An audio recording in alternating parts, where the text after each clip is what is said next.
इस कार्यक्रम के पुण्यार्जक हैं गुरुभक्त परिवार।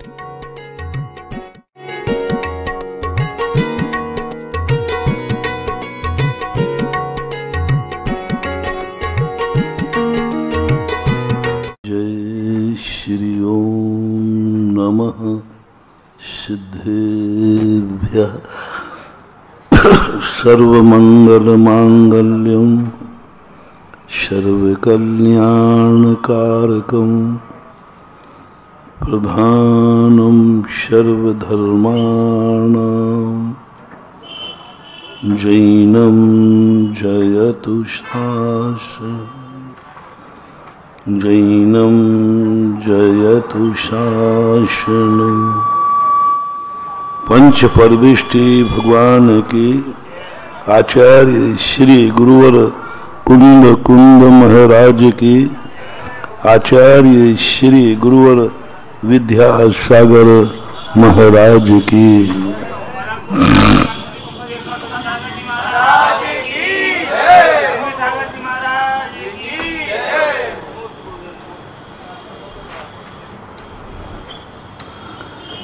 सृष्टि में कभी कभी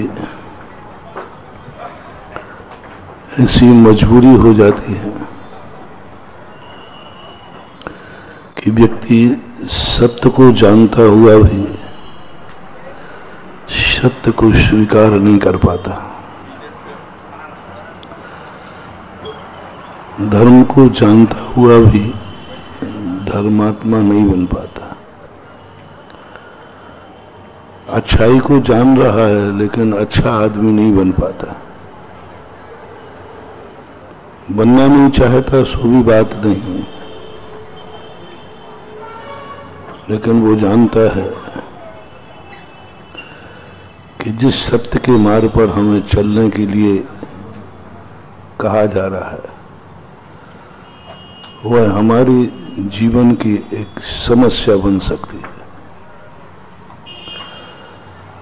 हम अपने जीवन को उसमें तद्रूप होने में सुरक्षित नहीं मानते। जब लोग हम धर्म के प्रश्न की बात करते हैं, हम उपदेश देते हैं, तब लोगों के मन में आता है कि महाराज जी आप सही बोल रहे हो, लेकिन मैं नहीं कर सकता, आपकी वाणी गलत नहीं है, लेकिन मेरा जीवन सही नहीं हो सकता, आपका रास्ता सही है लेकिन मैं उस सही रास्ते पर नहीं चल सकता। और ये स्थितियां बार बार हमें जीवन को दुख देती है। कल जैसे प्रसंग कहा था, कल या परसों, कि जिस चीज से हमें प्रेम होता है उस व्यक्ति की जब इच्छा पूरी नहीं कर पाता व्यक्ति तो रो पड़ता है। पहले तो प्रयास करता है, हर व्यक्ति की एक परिणति है कि वो जिसको चाहता है, यदि अंदर दिल से चाहता है तो उसके लिए वो सब कुछ करने को तैयार रहता है। इसके लिए मुझे कुछ भी करना पड़े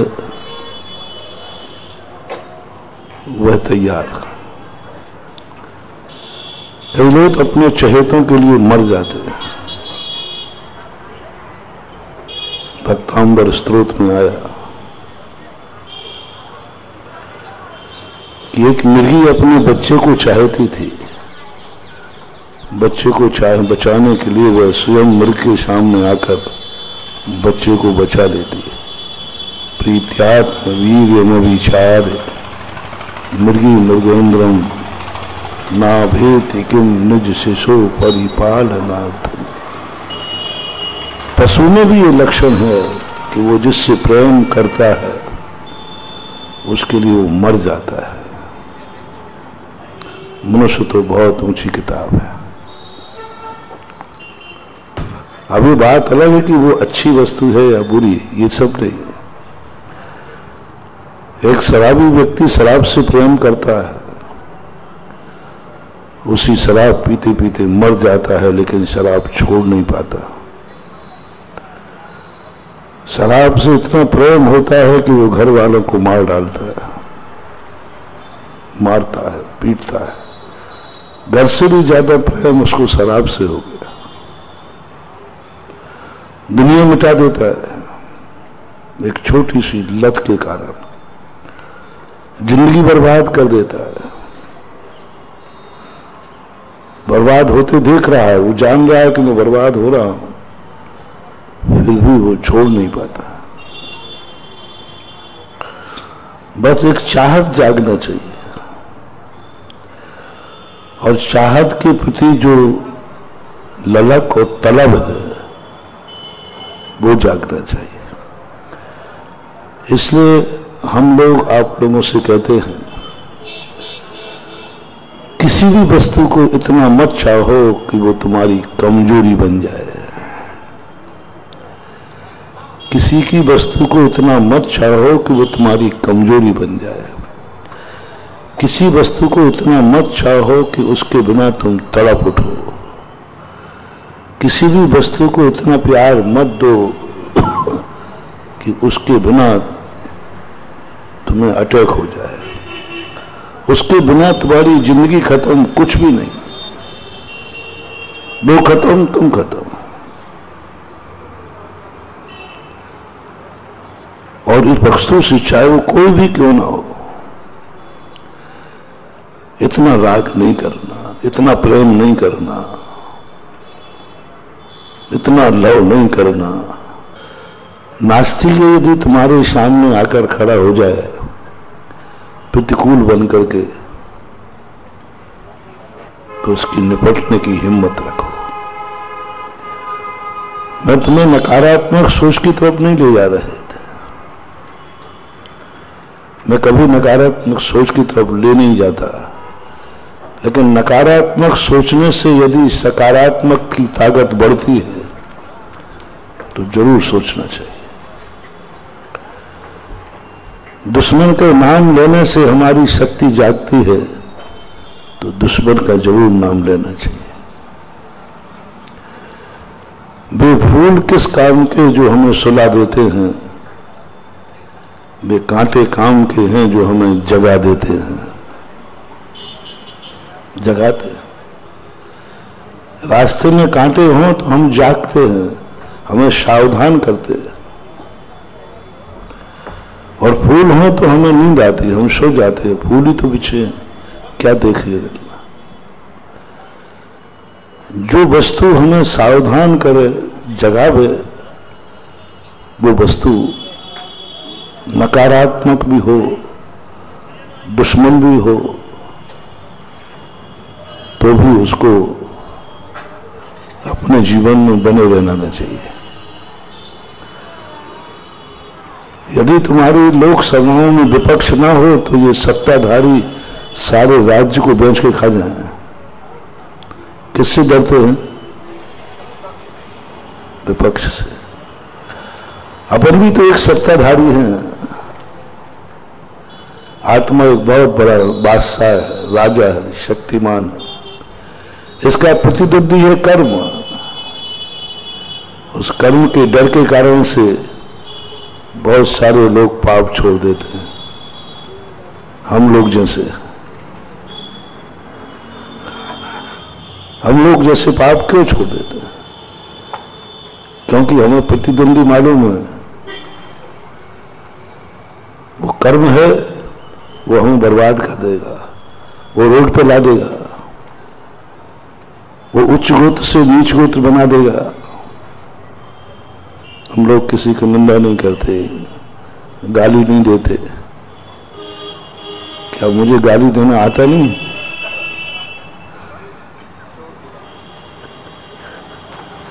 तो तुम समझो कि महाराज को आती नहीं होंगे। आते हैं। संसार का ऐसा कोई कार्य नहीं है जो संसार में अतीत में न किया हो, और संसार की बातों के लिए कोई क्लास लगाने की जरूरत, वो तो संस्कार में है, भरे पड़े। और कभी कभी गुस्सा भी आता है, मन भी करता है कि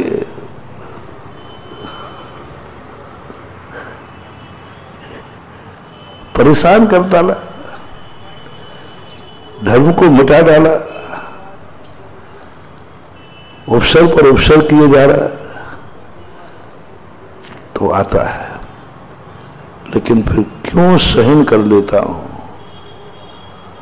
सामने वाले से नहीं डर रहा हूं। साधु को पता चल गया मेरा एक दुश्मन है जो बस हमारी कमजोरी देखता रहता है। बाबा जी कब चूको और मैं पेपर में निकालूं, कब चूको और दुनिया को कहूं, बस वो देख रहा।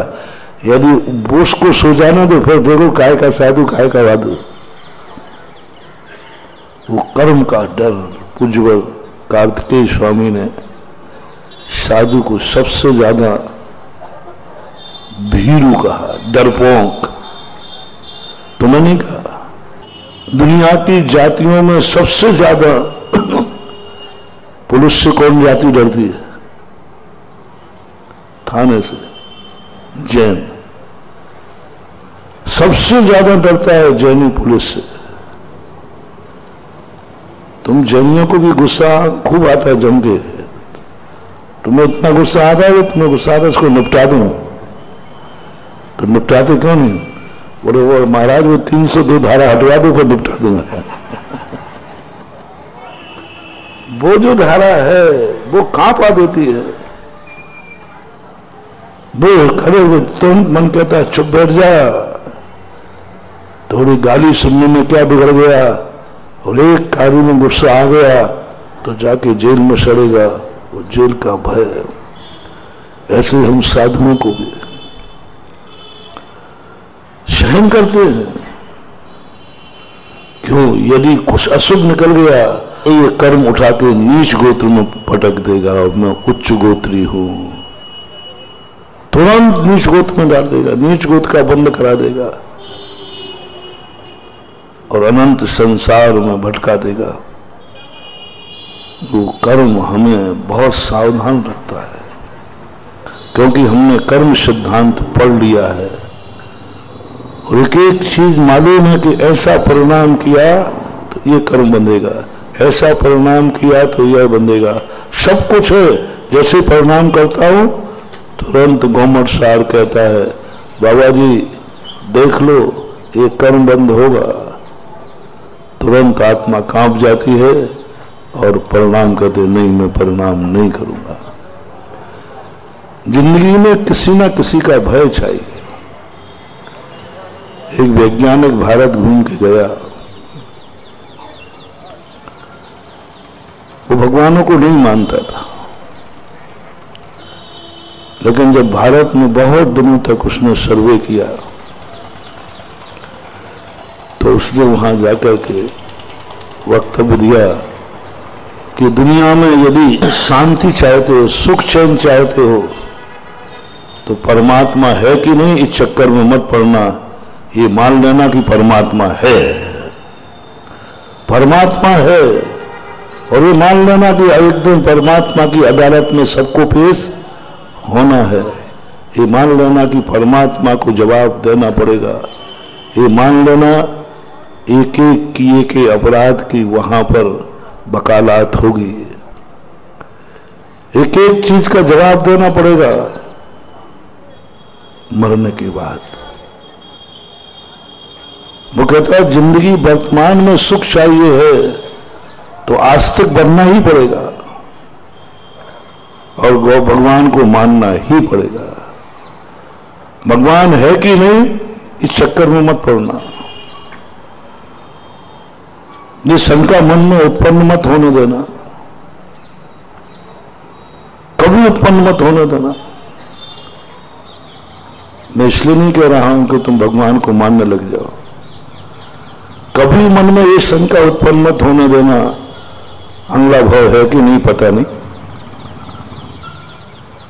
पता नहीं अंगला भाव था कि नहीं। कभी कभी मन में संदेह उत्पन्न मत करना। महाराज नहीं हुआ तो भी तुम मान लो है। बहुत बड़ा वैज्ञानिक था, समझदार था, उसने क्या तर्क दिए। उनका भगवान नहीं है, मानो है, मानो भगवान है, मन को समझाओ। क्यों जबरदस्ती थोपा जा रहा है? यदि वर्तमान में शांति चाहते हो तो भगवान की सत्ता स्वीकार कर लो, क्योंकि भगवान का डर ही तुझे सही रास्ते पर लाएगा। धर्मात्मा, जो अच्छे धर्मात्मा होते वे पाप क्यों नहीं करते? भगवान के भक्त क्यों नहीं पाप करते? क्योंकि एक डर है परमात्मा का कि भगवान के सामने। मैंने एक बार कहा था, मैं तुम्हें मंदिर आने की इसलिए नहीं कहता हूं कि तुम कल भगवान बनोगे, मैं इसलिए अभिषेक करने की प्रेरणा नहीं देता हूं कि तुम कल भगवान बन जाओगे। बस मुझे एक विश्वास है उस विज्ञान के समान कि जो सुबह सुबह से भगवान का अभिषेक का लोटा उठाएगा उसके हाथ में शराब की बोतल नहीं आ पाएगी। बस इतनी सी बात है। एक जिज्ञासा में प्रश्न आया था ना कि धर्म क्रियाकांड किस लिए है, क्या ये धर्म है? मैंने कि नहीं है। तो बोले ये क्या है? तो मैंने छोटा सा जवाब दिया था, स्नान क्या है? स्नान क्या है? स्नान जो किया जाता है प्रतिदिन वो कोई धर्म नहीं है, कोई जरूरी नहीं है। वो दिन भर की आई हुई गंदगी को साफ करने के लिए किया जाता है। इसी प्रकार ये धर्म को ये मत समझो कि तुम भगवान से मैं तुम्हें मिलाना चाहता हूं, भगवान से तुम्हें भगवान बनाना चाहता हूं। मुझे विश्वास है कि यदि तुम भगवान के पास आते रहे, पता नहीं भगवान है कि नहीं, चलो मैं भी तुम्हारे साथ शामिल होता हूं। और सही बताओ, आपको पता है भगवान है कि नहीं? किसी से कहोगे तो नहीं? बता दूं, मुझे भी पता नहीं। अरे बड़ा तो आप हम लोगों को बुद्धू बना, पता नहीं भगवान है कि नहीं, आपको पता नहीं है? पता नहीं, लेकिन भगवान है ये मुझे पक्का है। एक भजन गाते हैं आप लोग, भगवान तेरा पता मुझे मालूम नहीं, मैं खत में लिखता, मैं खत में लिखता, इस संसार की दशा अपनी बात तुम्हें लिखता, लेकिन पता मुझे मालूम नहीं। मैंने हवाओं से पूछा कि हवाएं बताओ कहीं तुम्हें भगवान दिखा? तो हवाओं ने कहा भगवान तो है लेकिन पता मुझे मालूम नहीं। मैंने नदी नालों से पूछा कि तुम बहुत दूर से नदी बहती आई, तो नदियों ने कहा भगवान तो है लेकिन पता मुझे मालूम नहीं। पेड़ पौधों की दुनिया से पूछ लेना, भगवान है लेकिन पता मुझे मालूम नहीं। हम चाहते हैं भगवान का पता बताओ, नहीं, भगवान का पता जानना नहीं, लेकिन भगवान है इसको कभी नकारना नहीं, क्योंकि महाशक्तियों के पते नहीं होते। ड्रेस और एड्रेस महान आत्माओं के नहीं होते। महान आत्माओं का कोई मकान नहीं होता जो एड्रेस लिखा जाए, महान आत्माओं का एक स्थान नहीं होता जो एड्रेस लिखा जाए। महान आत्मा किसी एक की नहीं होती जो बल्दियत लिखी जाए, वो तो सारे जगत की है। उनका कुछ भी नहीं होता, उनका हो ही नहीं सकता। क्योंकि महान। बोलो, आगरा महान है कि भारत महान है? बड़ा कौन है? भारत का पता बताओ कहां है? भारत है कि नहीं? कहां है? पता बताओ।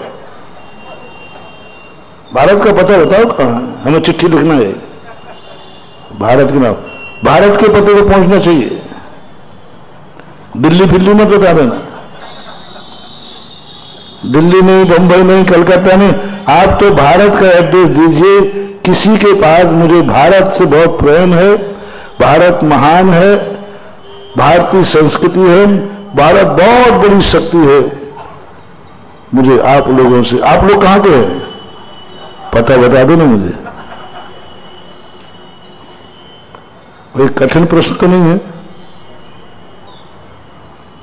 भारत है कि नहीं? तो मैंने कौन सा कठिन भाई, पता दे दो। कोई बात नहीं, शाम तक और पूछ पाछ के दे देना। नरेंद्र मोदी से पूछ लेना, किसी से पूछ लेना, कोई पता दे दे मुझे। भारत के नाम पर मुझे चिट्ठी भेजना है, क्योंकि भारत महान है और वो भारत पहुंच जाना चाहिए।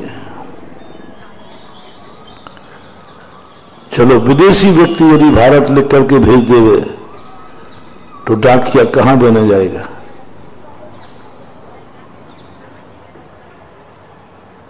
कहां देने जाएगा? भारत लिखा है, भारत का प्रधानमंत्री नहीं लिखा। भारत के राष्ट्रपति को महान नहीं कह रहा हूं मैं, आपको महान नहीं कह रहा हूं मैं, अपने आप को महान नहीं कह रहा हूं मैं। भारत महान है और भारत से मुझे बात करना है। कृपया करके भारत का फोन नंबर नहीं मांगूंगा, क्योंकि वो फोन तो मेरे पास है ही नहीं। चिट्ठी तो लिख दूंगा मैं। चलो कोई बात नहीं, तुम लोगों से करा लूंगा। भारत का फोन नंबर क्या है? भारत का कोई अभी तक भारत का कोई फोन नंबर इशू हुआ हो भारत के नाम से तो बताओ। प्रधानमंत्री के नाम का नहीं, राष्ट्रपति के नाम का नहीं, भारत का एड्रेस बताओ कहीं हो तो। एड्रेस बोलो ना, नहीं है तो अभी और बता दो, भारत है कि नहीं? तो तुम हमें बुद्धू कहते हो, बड़ा भगवान का पता नहीं, और आप कहते भगवान है। तुम हमसे ज्यादा बुद्धू हो गए, भारत का पता नहीं हो कहते भारत है। और सारी दुनिया मानती है, विज्ञान मानता रहा। वैज्ञानिक पढ़े लिखे मगर भगवान है कि नहीं पता नहीं, मैंने कहा यही बता दे भारत है कि नहीं, ये बता दे। बोले भारत तो है। मैंने कहाँ है? बोले ये सारा भारत ही तो है। तो मैंने कही बस बस बस, ये सारे भगवान ही तो हैं, भगवत स्वरूप ही तो बैठा है, घट घट में भगवत स्वरूप बैठा है। भारत के समान उसका एक पता हो नहीं सकता। एक पता होगा वो भारत हो नहीं सकता, और वो महान भी नहीं हो सकता। महान तो वही है जो सब में व्याप्त है, सब में व्याप्त है, सब में व्याप्त होकर रह रहा है। और जब पता पूछोगे तो सब पता नहीं हो सकते। पता का तो कोई एक ठिकाना होगा तभी पता बताएगा, जिसका ठिकाना ही नहीं है। ड्रेस होती नहीं है, एड्रेस होता नहीं, ड्रेस भी बदल जाती है। भगवान आत्माओं का क्या ड्रेस पूछो, एड्रेस ही नहीं। इसलिए हमें उस सत्ता को स्वीकार करना है जो सत्ता अस्तिमान है, लेकिन दिखती नहीं है, पता नहीं है।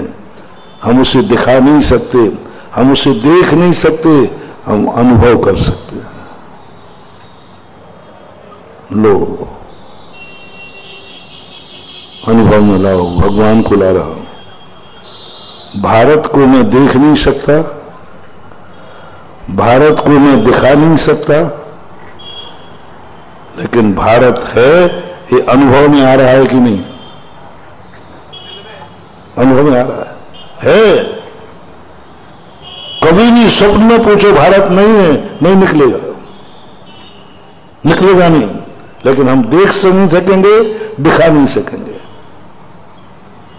हमारे अनुभव में आ रहा है, भारत है, अनादिकाल से बोलते आए, सब बोल रहे हैं, एक व्यक्ति थोड़ी झूठ बोल रहा है। सबसे पूछो भारत है कि नहीं, अमेरिका से पूछ लो भारत है कि नहीं, पाकिस्तान से पूछ लो भारत है, सब कहेंगे भारत है,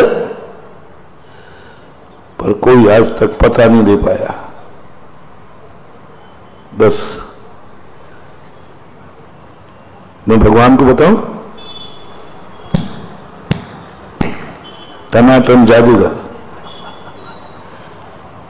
भगवान है। कहां है? क्योंकि मैं मुनि हूं, इससे सिद्ध है भगवान है।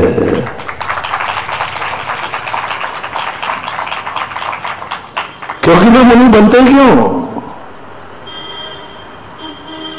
मैं मुनि बनते ही क्यों? क्योंकि मुझे मालूम चला है कि मुनि बनने से भगवान पद मिलता है, भगवान बनता है। मैंने पाप छोड़ दिए। क्यों छोड़ दिए? क्या करना नहीं जानता था? क्यों छोड़े? देख लीजिए, भगवान की सत्ता बता रहा हूं। जब भी तुम में कोई भी अच्छाई आए और तुम कर सकते हो बुराई, समझ लेना कहीं ना कहीं से तुम्हें कोई भविष्य का भय सताया है, जो तुम जानते नहीं हो, जो तुम जानते नहीं हो, जो तुम्हें दिख नहीं रहा है। तुम्हारा वर्तमान उस पाप से बचना बता रहा है कि तुमने भविष्य जान लिया है। जैसे अभी मैंने एक छोटा सा उदाहरण दिया, तुम्हें गुस्सा आ रहा है, तुम्हारा दुश्मन तुम्हें बहुत परेशान कर चुका है और अंदर भाव भी आया है, इसको निपटा दूं। भाव भी आ रहा है, खूब भाव आ रहा है, पर तुम निपटा क्यों नहीं रहे हो? क्योंकि तुम्हें ध्यान में क्या आ गया? धारा 302 अभी लगी तो नहीं ना तुम्हारे ऊपर? लगी तो नहीं ना? लगी तो बाद में ना, लेकिन बाद की धारा लगी हुई आज अनुभव में आ गई, क्योंकि तुम्हें वो ज्ञान में था। उस धारा के कारण से तुम पाप से बच गए।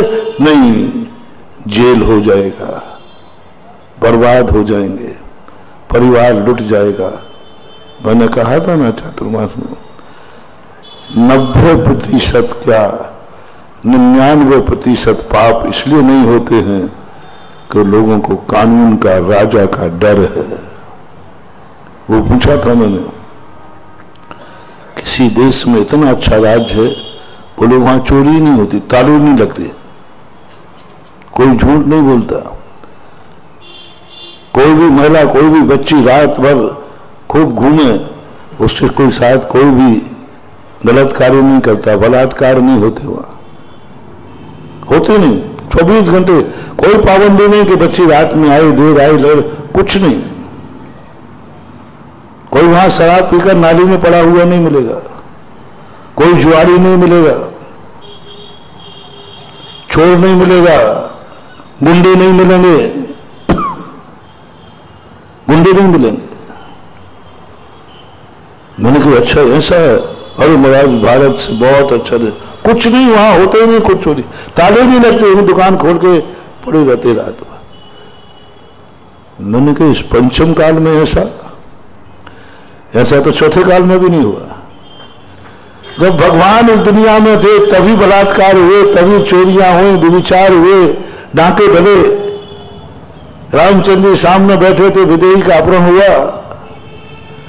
आदिनाथ यहां थे, बड़े बड़े अंजन चोर जैसे महावीर स्वामी के यहां पे सब हुए। ऐसा कौन सा युग आ गया? मुझे बड़ी रुचि जागी, पता चला महाराज जी वो धर्म के कारण नहीं, दंड के कारण है। वहां की दंड व्यवस्था इतनी है कि वहां कोई मौका नहीं दिया जाता, कोई गवाह नहीं, कोई बहस नहीं, कुछ नहीं, ऑन द स्पॉट तुरंत। थोड़ा बहुत जो उनकी प्रक्रिया होती करते, बीच चौराहे पे हाथ काट देते, बीच चौराहे पे उसकी ऐसी दशा करते हैं और बीच चौराहे पे करेंगे, छुप करके नहीं, सजा वहां चौराहे पे दी जाती है। सारी दुनिया देखकर उसकी रूह कांप जाती है, नहीं अपन को नहीं करना। डर एक बहुत बड़ी चीज है।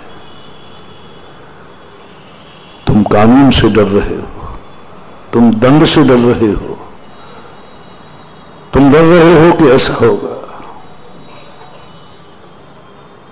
हम लोग भी वही दशा है। तुम कानून से डर रहे हो, हम धर्म से डर रहे हैं।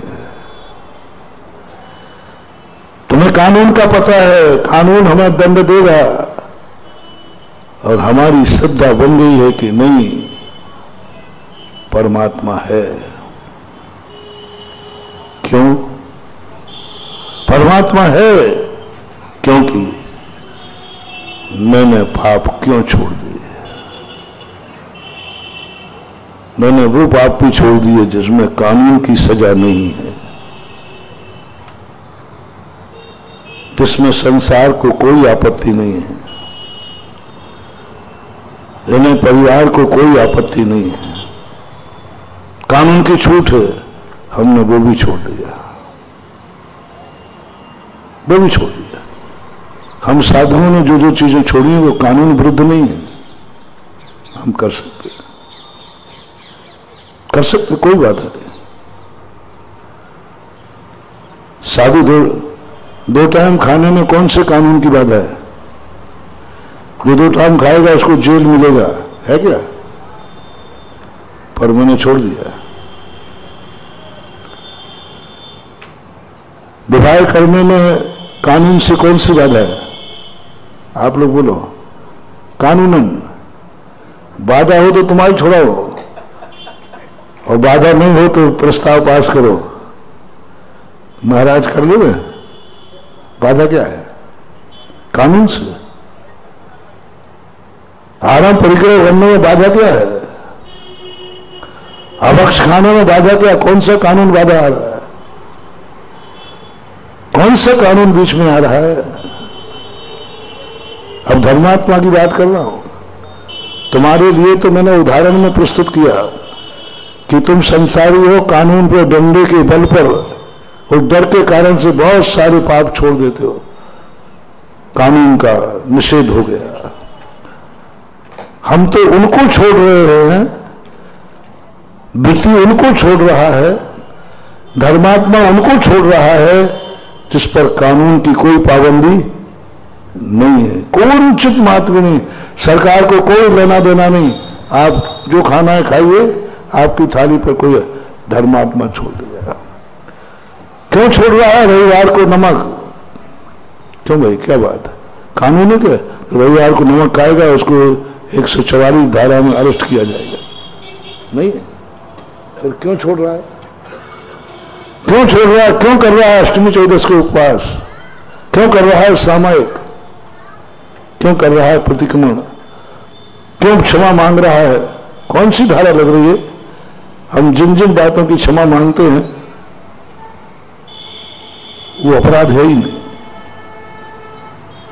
अपराध है ही नहीं। यदि मैं अपने अपराधों की कोई सजा हो तो कानून में है ही नहीं, अपराध ही नहीं है जिसको आप अपराध मान रहे हो, फिर भी हम लोग उसको अपराध मानते हैं। क्या सबूत है? बस महानुभाव, जब कोई धर्मात्मा किसी पाप को छोड़ता है, समझ लेना चाहिए उसका भगवान के ऊपर विश्वास है कि भगवान है, और भगवान है तो भगवान कभी झूठ नहीं बोलता। और भगवान ने देखा है, मैंने नरक नहीं देखा, मैंने नहीं देखा नरक, मेरे से पूछना मत। लेकिन नरकों की व्याख्या ऐसे करा दूंगा कि तुम कांप जाओगे, लेकिन मैंने नरक देखा नहीं है। नहीं तो कल के दिन कहो महाराज जी थोड़ा दिखाओ ना, नहीं मैंने नहीं देखा। पर किसके कहने पे आप कह रहे हो? सुनो सुनो, मैंने नरक नहीं देखा पक्का है, मैंने स्वर्ग नहीं देखा पक्का है, मैंने मोक्ष नहीं देखा पक्का है, मैंने अंधा भाव था ये नहीं देखा, कल होगा ये भी नहीं देखा, पर मैंने भगवान को देखा है। और भगवान ने नरक देखा है। देखना, मैंने नरक नहीं देखा, मैंने भगवान को देखा है। भगवान ने नरक देखा है, भगवान ने स्वर्ग देखा है, भगवान ने सब कुछ देखा है, और मैं उनका भक्त हूं। उन्होंने मेरे से कहा है। पिता जो शिक्षा देता है बेटे को, बेटा हुआ हुआ स्वीकार करता है, नहीं मेरे पापा मना करके गए थे।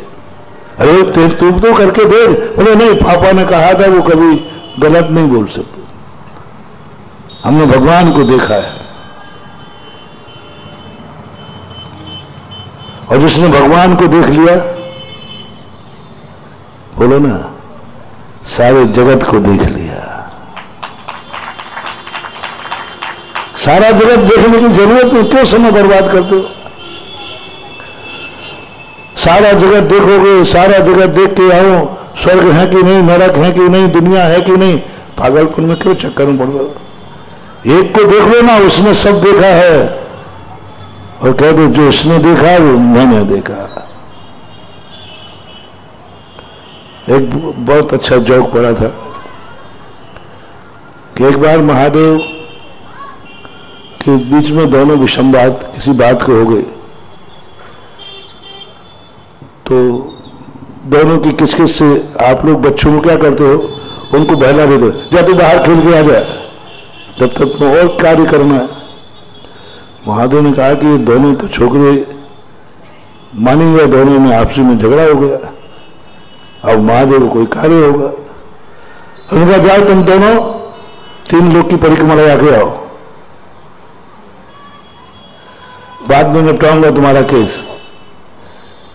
उन्होंने सोचा 3 लोग की परिक्रमा लगाऊंगा, 2-4 दिन तो लगेंगे जब तक हम। उन्होंने जी, धर्म कहता है गणेश जी से, दोनों भाई भाई थे, बोले बेटा अब चल। वो तुरंत बोले पिताजी अभी जाता हूं। पूरी परिक्रमा लगाने के लिए गए। अब गणपति जी क्या करें, अब चूहा को कितना दौड़ाए। तो जैसे ही कार्तिकेय गया, गणेश जी बोले कार्तिकेय तो कितने कर ले, जीतूंगा तो नहीं। क्या शिक्षा लेने की बात है। गणेश जी बैठे रहे, और जैसे थोड़ा सा समय बचा कार्तिकेय आने में, उठे और महादेव की 3 परिक्रमा लगा दी। और कार्तिकेय आए, बोले तू कैसे जल्दी आ गया? बोले परिक्रमा लगा के आया। बोले तू लगा ही नहीं सकता परिक्रमा। पिताजी आप देखिए, आप सबको बुला लिया, कार्तिक देखे झूठ बोलता है, लगा ही नहीं सकता, चूहा कितना दौड़ेगा। बोले साहब मैं तो परिक्रमा लगा के आया। दोनों को मौका दिया गया बहस का। बोले तुमने क्या तुमने परिक्रमा लगाई? बोले साहब मैंने लगाई, और ऊपर से लगाई, सब देखता हुआ गया, ये रूस है, ये पाकिस्तान है, ये अमेरिका है, सबकी मैंने सबको पूरे बता दिया। अब गणेश जी की बारी आई। बोले साहब बताओ अपनी दौड़ो। बोले साहब सारा 3 लोग जिसको दिख रहा है मैंने उसकी परिक्रमा लगाई है, तो जो इसने नहीं देखा वो मैंने देखा। बोले क्या क्या देखा? बोले भगवान आप बताओ आपने क्या क्या देखा, आपको क्या क्या दिख रहा है? थोड़े मुझे सब कुछ दिख रहा है, और जो आपको दिख रहा है वही मुझे दिख रहा है, मुझे दिख रहा है। अपन व्यर्थ में समय गंवा रहे हैं। धर्म एक बहुत बड़ी पैथी है। धर्म कहता है तुम सारी दुनिया को जानने में समय बर्बाद मत करो, तुम उसको जान जाओ जिसने सारी दुनिया जान ली है, तुम्हारा समय बच जाएगा, तुम्हारा समय बच जाएगा। जिसने सेल्फ-फास खाई है, जो सेल्फ-फास को जानता है, उसकी बात मान जाओ। नहीं नहीं मैं किसी की नहीं मानूंगा, मैं खुद खा के देखूंगा। खा लो, क्या देखोगे? सेल्फास खा करके छोड़ना चाहिए या दूसरे लोग जो मना कर रहे हैं उसके कहने पे छोड़ना चाहिए? नहीं, खा के देखो ना, पहले मैं खाऊंगा। अरे नहीं भाई, मर जाएगा जिसने खाई हुई है या जिसने देखा है उसके कहने पर। बस यही तो हम कह रहे हैं कि भगवान को मान लो, भगवान ने सब देखा है। अपन कहां कहां भटकते रहेंगे, कहां कहां खोजते रहेंगे। जो एकम जानदि सबम जानदि, जो एक को जान लेता है, मैंने भगवान को देखा है, मैंने भगवान को देखा है। तुम पूछो महाराज जी कहां है? पता मुझे मालूम नहीं, मैंने भगवान को देखा है, पक्के गारंटेड है। अन्यथा मैंने वो चीज क्यों छोड़ी जो कानून से बाधा नहीं थी लेकिन भगवान से बाधा थी। लोक अदालत में बाधा नहीं थी, भगवान की अदालत में मना थी। तुम वह चीज छोड़ते हो जिसे राजा मना करता है, धर्मात्मा वह चीज छोड़ता है जिसे भगवान मना करता है। दोनों मना करने पर ही छोड़ते। तुम्हें राजा का डर है, मुझे भगवान का डर है। मैं तुम राजा ने क्या क्या मना किया वो नहीं करोगे, और हम लोग जिन्होंने भगवान की वाणी में क्या क्या भगवान ने मना किया, क्या क्या भगवान ने मना किया, वह मैं नहीं करूंगा। ऐसा नहीं करना ही बता रहा है कि मैंने भगवान को स्वीकार कर लिया है और भगवान को देख लिया है। बस पता नहीं बता सकता हूं, जैसे तुम भारत का पता नहीं बता सकते। भारत की तुम अनुभव कर सकते हो, फीलिंग कर सकते हो। भारत है, अनुभव में आ रहा है, कहां है नहीं बता सकते।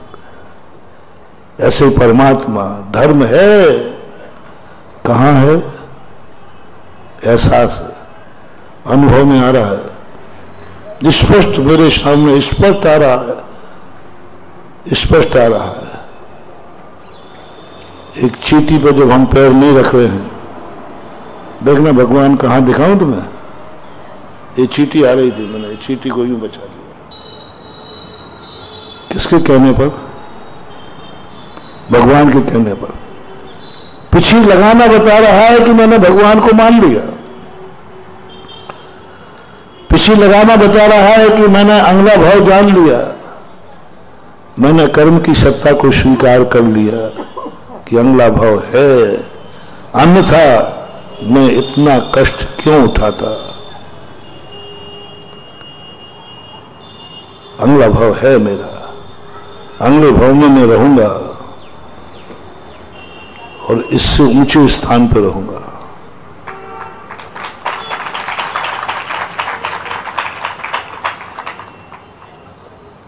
कैसे जान रहे महाराज आप अपना भविष्य?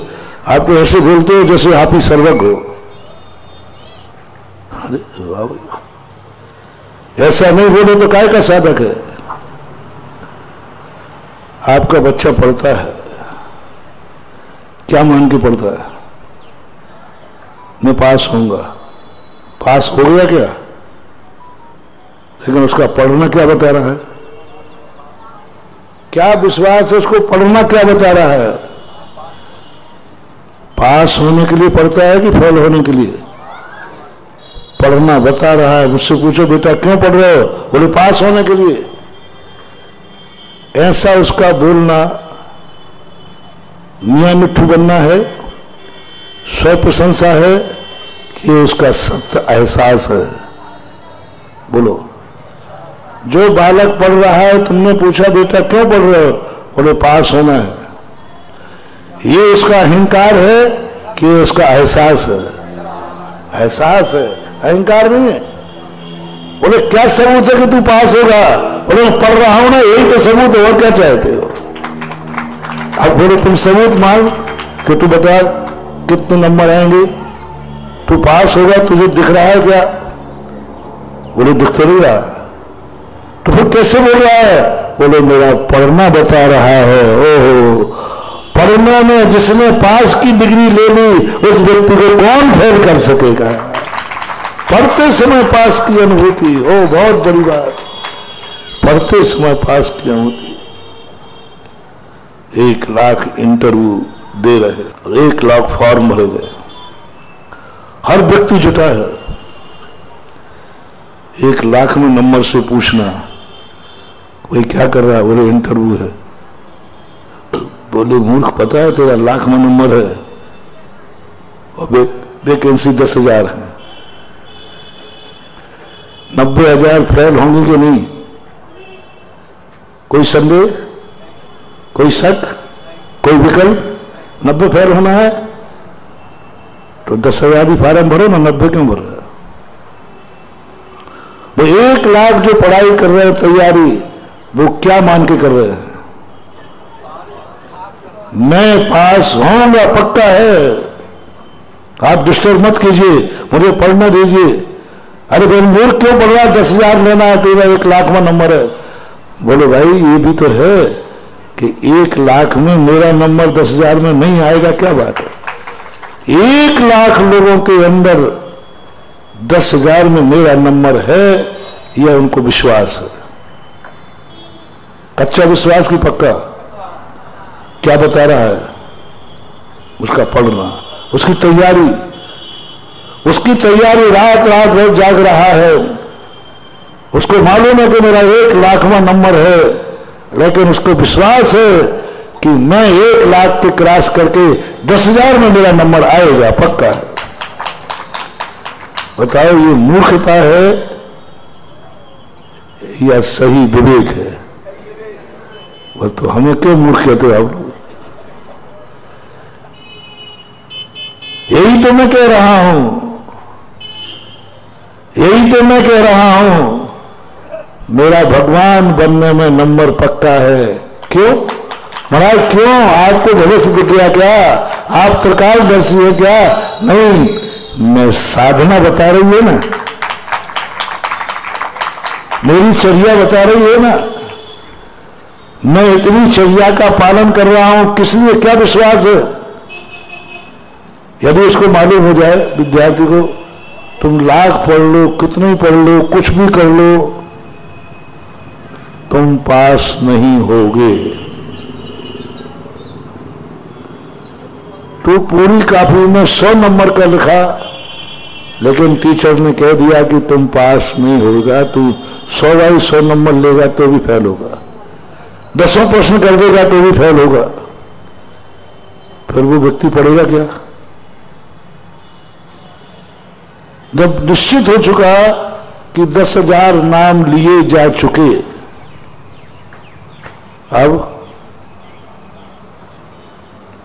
अब भी पढ़ाई कर रहा है वो, अब क्या वो करेगा? क्योंकि निर्णय हो चुका। और यदि गुंजाइश है कि अभी निर्णय नहीं हुआ, जैसे कल और 24 में, अरे क्या नाम आए कल, गजब के। पर अध्यक्ष जी ने क्या किया, नाम पूरे हो गए तो ठीक है भैया, अब लिखाना, और अभी खोल दो तो अभी 24 फिर आ जाए। तो मैंने अध्यक्ष से कहा, मैंने कहा आने देना। अरे महाराज जी आप समझो, पहला मौका है जो सुधार सागर के दरबार में गरीबों की लॉटरी खुली है। सारे मोहल्ले में यही चर्चा, महाराज के मुख से इतना सस्ता माल कैसे निकल गया। कम से कम 10 लोगों ने मेरे पास आके कहा, महाराज जी धन्य हो गया। मैंने क्यों? हम लोगों को तो आपके हाथ में जो लिस्ट आ जाए उसमें हमारा नंबर आ जाए, आ ही नहीं सकता, आ ही नहीं सकता, असंभव, असंभव। उन्हें क्या बोलो, अरे महाराज जी हम लोगों ने तो सोच लिया था, लेकिन आपके मुख से जब इतनी सस्ती बोली सुनी तो मेरा नंबर आ गया और मुझे मिल गया, आ ही नहीं सकता। एक बार शिविर में, किशनगढ़ का शिविर में 95 श्रावक संस्कार शिविर में अशोक पाटनी भी शामिल हुए। अब वहां तो नंबर से जाते हैं, हर जिसका नंबर आ जाए, फलाने नंबर यहां जाएंगे, फलाने नंबर यहां जाएंगे। और सब पैदल जाते थे। अब एक बेचारा बहुत गरीब गांव के बाहर रहता था, बहुत छोटा सा उसकी एक झोपड़ी थी गांव के बाहर, और उस नंबर बोलने में अशोक पाटनी फंस गए। अब अशोक पाटनी हार को जा रहे हैं, 2.5 किलोमीटर पैदल चले और उसके हार करे, वो आकर के रोया, बोले महाराज जी अशोक पाटनी मेरे दरवाजे पानी पी लें। अरे राम राम, उन्हें क्या हो गया? बोले महाराज भोजन करके आ गए। वो इतना गड़बड़ महाराज ये हो ही नहीं सकता था, संभव ही नहीं था। ये महापुरुष का चमत्कार। कल पूरा छिपी टोला मुझे गरीब लोग को दुआ दे ही रहे हैं। आज ये क्या चमत्कार हुआ कि आपके मुख से इतनी सस्ती 24 निकली। मैंने पहले ही कहा मैं कभी बोलता नहीं हूं, कोई मुझसे बुलवाता है।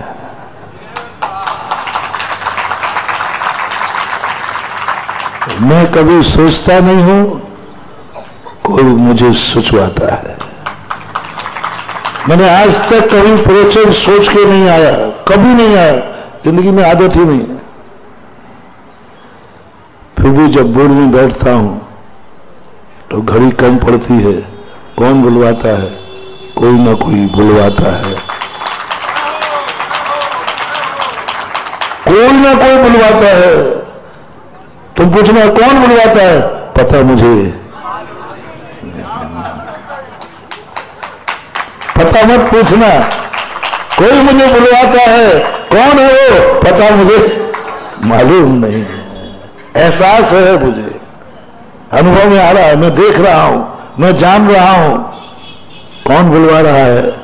लेकिन कोई पता पूछे तो पता मुझे मालूम नहीं, एहसास होता है। वर्णाएं आती हैं, वर्णाएं आती हैं। कल रात भर जो तुम लोग वर्णाएं दी हिला दिया मैं। गरीबों ने की, अरे भैया भगवान है भगवान, कल महाराज की बुद्धि थोड़ी ठिकाने रखना नियम से, अन्यथा हो ही नहीं सकता। न भी बोलने के बाद सोचा कि मेरे मुंह से क्या निकल गया, ये तो गड़बड़ हो गया, बहुत सस्ते निकल गया।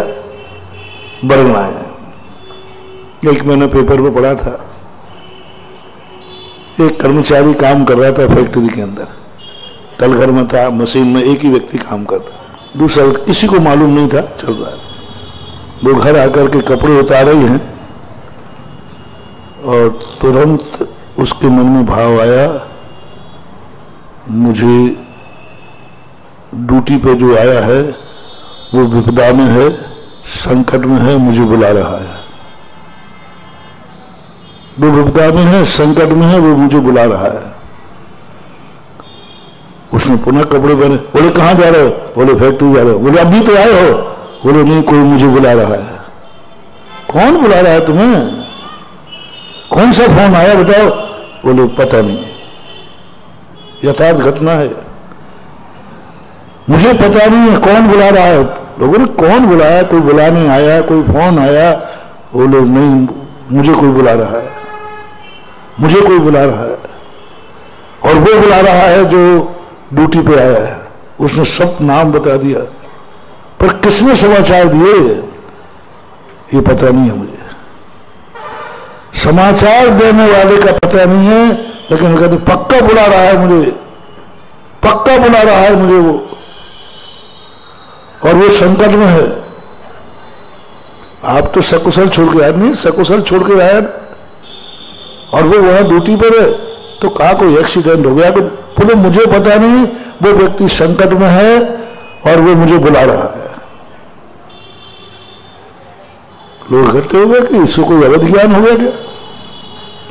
इसको कोई अवध ज्ञान हो गया क्या? वो नहीं बुला रहा है। 10-20 लोग इकट्ठे हो गए, बोले चल देखता हूं तेरी बात क्या निकलती, झूठी निकलती सही निकलती। और वहां जाके देखा तो एक वो भरी हुई अलमारी के नीचे गिरा, दबा बैठा था, और वो दबा हुआ क्या सोच रहा है, किसी को मालूम नहीं कि मैं यहां हूं, मां उसको मालूम है जो ड्यूटी से अभी गया है। वो आ जाए तो मैं बचूंगा, नहीं तो मरूंगा। वो आ जाए तो बचूंगा तो मरूंगा, वो आएगा तो बच जाऊंगा, नहीं तो मरूंगा। बस किसी को मालूम नहीं है, बस वो आ जाए तो बच जाऊंगा, वो आ जाए। उसने इतना तेज याद किया कि उसकी वर्णाएं आकर के घर आई और गया, वो नीचे दबा था, निकाल दिया। आपके पेपर की सूचना है। ऐसे लोग होंगे जो सोच रहे होंगे कि अपन को अच्छा मौका है इस समय। मत करना रे महान भाव, मत करना, मत करना, मत करना। मेरा दुश्मन भी हो तो कभी मंदिर के नाम पर, धर्म के नाम पर, समाज के नाम पर ऐसा नहीं करना, नहीं करना। बहुत स्थान है कमाने को। अरे ऐसा आशीर्वाद दूंगा कि माटी भी सोना हो जाएगी तो माटी छुएगा तो माटी भी सोना हो जाएगा। ना जाने कहां से जो प्लाट तेरा 10,000 का होगा, 10 लाख का होगा, वो 2 करोड़ का हो जाएगा। कौन से पुण्य से? लेकिन तुम मंदिर से, समाज से कमाने की बात करोगे, मत करना महान भाव। मेरा काम कहना है। महाराज जी आपसे कौन कहलवा रहा है? पता है मुझे, पता है मुझे, लेकिन जो कह रहा हूं वो सही बोल रहा हूं। ऐसे लोग हैं कि नहीं? आप और गवाह दे दो दुनिया में बोले हैं कि नहीं है, तो मैं गलत तो बोल ही नहीं सकता। मां ने कहा ये छोकरे को मैंने डांट दिया है, इसलिए शायद गुस्से में आकर के धन फेंकाया होगा, गुस्से में आकर के फेंकाया होगा। मेरे दबाव में मां ने भोजन में नमक डालना बंद कर दिया। मिस्त्री तो 2 माहों के बीच में पड़ गया था और इतना आनंदित था। धन्य है मेरे सेठ की मां और धन्य है मेरी मां, जिसने लोभ नहीं किया। और वो बनाने लगा, मूर्ति बनाता गया, बनाता गया, बनाता गया। जब मूर्ति बन के तैयार हुई और आया, बोले मां आज मूर्ति बन के तैयार हो गई पूरी। अब बहुत अच्छी मूर्ति हुई मां, चल तुझे दिखाऊंगा, चल मैं तुझे दिखाऊंगा कैसी मूर्ति बनी है। और मैंने तो थोड़ा उसमें डठुला भी लगा दिया, नजर नहीं लग जाए। हाँ आप देखना, बाहुबली भवन के बाएं आंख की उंगली का नाखून थोड़ा कट है। पूरी मूर्ति बनने के बाद जब नेमिचंद आचार्य महाराज चेक कर रहे थे, सब राजा महाराजा, तब शिल्पी कहता है गुरुदेव थोड़ा रुको, और गया और मूर्ति की छिंगरी का नाखून निकाल दिया। बोले ये क्या कहती है? मैं बोले महाराज ये नहीं करता तो गर्दन टूट जाती। आज भी है वो। तो मां आज मूर्ति बनाई, तो देख के आना चलना। बोले आज महाराज मां भोजन कराओ अच्छा तरह। मानो मां आज भूल गई क्या, इसमें तो नमक ही नहीं है। मां इसमें तो नमक ही नहीं डाला, आज भूल गई क्या? मां के आंसू आ गए। बोले बेटा मैं तो उसी दिन से नमक नहीं डाल रही जब से तुम मूर्ति बना रहा है। यानी भोजन करते हुए भी शिल्पी किसमें घूम रहा था? मूर्ति घूम रही थी। भोजन करते समय उस दिन मां ने कहा जा तू नमक ही भूल गया मूर्ति बनाने में इतने दिनों में, जा तेरी मूर्ति ऐसी बनेगी संसार में ऐसी कोई दूसरी मूर्ति इसकी जोड़ के नहीं बन पाएगी। किसका एहसास ऐसा तन्मय हो जाता है। उससे पूछो कौन? मां ने कहा था कि तुझसे नहीं कि नमक नहीं डाला। किसने? महाराज ने कहा था नहीं, पर एहसास नहीं हुआ। तो महानुभाव एहसास का बहुत बड़ा महत्व आज होता है। सब तरफ से तुम्हें मैंने एहसास की बात कही, उस एहसास को अपने अनुभव में लाए तो बहुत अच्छा होगा। समय आपका हो गया। इस कार्यक्रम की पुण्यार्जक थी गुरुभक्त परिवार।